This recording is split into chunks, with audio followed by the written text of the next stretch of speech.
Well, our committee is broken out into two subgroups. We have the professional development side and we have the executive development side. I'm on the latter side of that aisle, if you will. But I'll start with on the professional side, led by Ken Perota. He working on career developments, essentially, specifically branch manager training. This year, they're launching branch manager training 1 and going to move into branch manager training 2. And that's some of the larger pieces that came out of his portion of the meeting. They're going to talk about, they're going to conduct a study on what the professional needs and his career path moving forward. What are the needs of today's professional, if you will. And then how to get a branch manager ready. How do you have train a branch manager in waiting, so to speak, and he's embarking on that mission as well.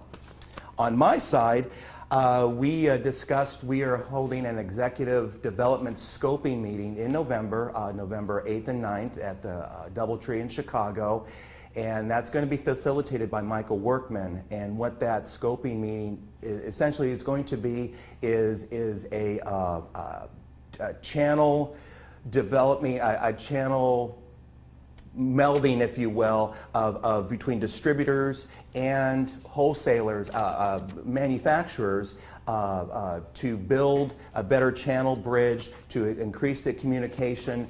And then from there, on the executive development side, what are the tools and the skills that the future executives from both manufacturing and distribution, what they're going to need in the future to succeed. And so that's where we're doing that again in November.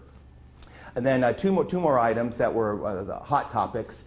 A last-minute agenda item brought up by Richard Cook was a relevance to the younger generation coming up through HARDI.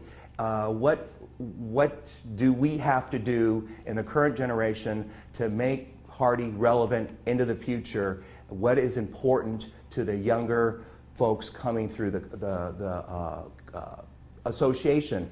And so we're going to gather, we're going to seek out the next gen, if you will, and see if we can get them into a committee and help us move HARDI forward into the future.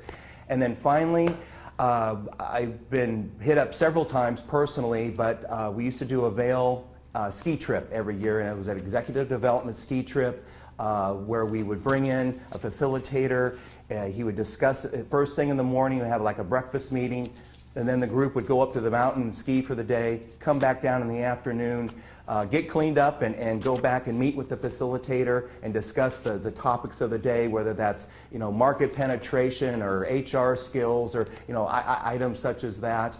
And then we would do that again on day 2, and so you'd have 2 full days of these kinds of activities. It's very, very popular, and we put it on the back burner this past couple of years, but it looks like there's some interest. I took a straw poll and it seemed like there was some interested people, so now my duty is to go approach staff and hopefully develop a budget and see what we need as an association, so in terms of dollars to make something like that happen. So that's what we did yesterday. It was a full day. We took up the whole time as we always do.